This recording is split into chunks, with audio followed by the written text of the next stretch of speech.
Hello there.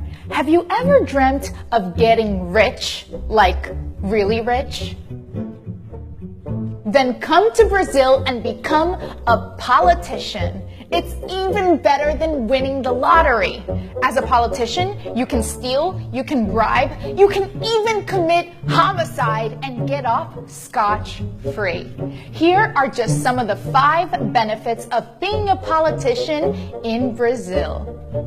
Number 1. Your job is always recession-proof. While the rest of the population suffers from massive unemployment, public health cuts, education cuts, mostly because you and your friends bankrupted the country,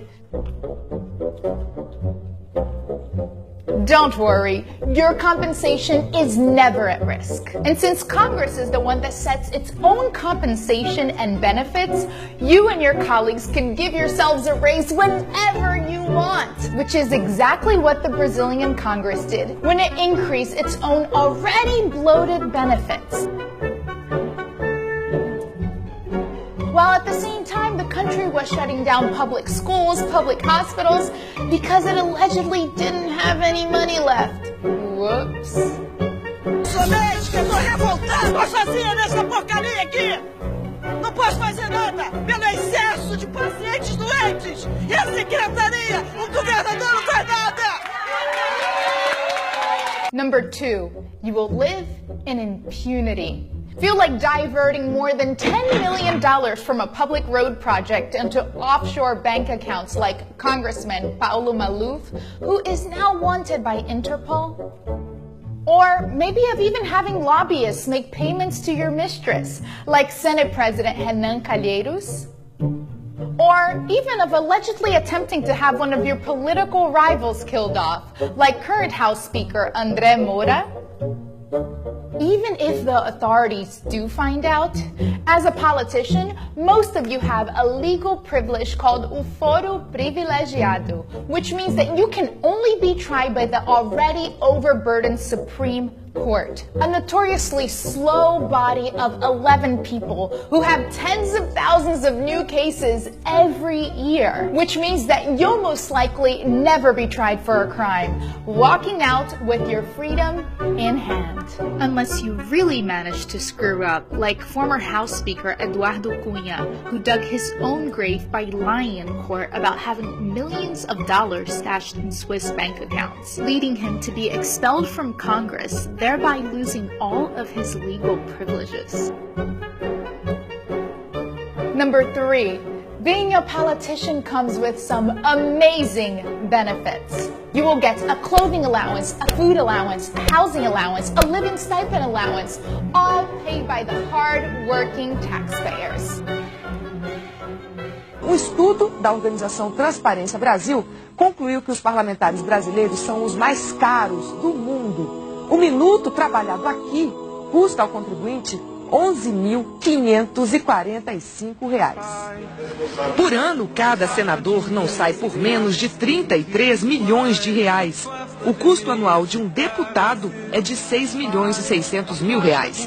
Os valores gastos com o Congresso causam ainda mais espanto quando comparados a países mais ricos que o Brasil. Se fizermos a média dos custos de deputados e senadores, cada parlamentar no Brasil sai por 10.200.000 reais por ano. Na Itália, 3.900.000 reais. Na França, pouco mais de 2.800.000 reais. Na Espanha, cada parlamentar custa por ano 850.000. E na vizinha Argentina, 1.300.000 reais. Feel like spending $30,000 a month to employ a gardener and 2 archivists like Senator Fernando Collor did? Or, if you manage to make it to a high political office, like being Speaker of the House, the Brazilian taxpayer will foot the bill for your chef, 3 cooks, 3 kitchen assistants, 4 waiters, 2 housekeepers, 4 drivers, and 8 private security guards, in addition to the 16-person legislative police detail, along with a number of other employees, for a total cost of nearly $200,000 a month. You'll also have an official residence, the use of planes owned by the Brazilian Air Force, and get this, even if you're suspended on accusations of corruption, you'll still retain most of these benefits. That's right, because you've earned it. Number 4, if you don't feel like showing up for work, don't worry because you don't have to. While the average Brazilian citizen works about 221 days a year, most congressmen only show up for what amounts to less than 4 months of work. Because you don't work harder, you just work smarter. And number 5, this one is a personal favorite of mine. If a law doesn't work for you, then just change it. Just like you and your colleagues in the Congress did when you ousted a sitting president for tampering with the budget and then 2 days later passed a law to make it legal to tamper with the budget. Gotta love it. Now that's all, my friends. Isn't it good to be a politician in Brazil? Or is it time for political reform?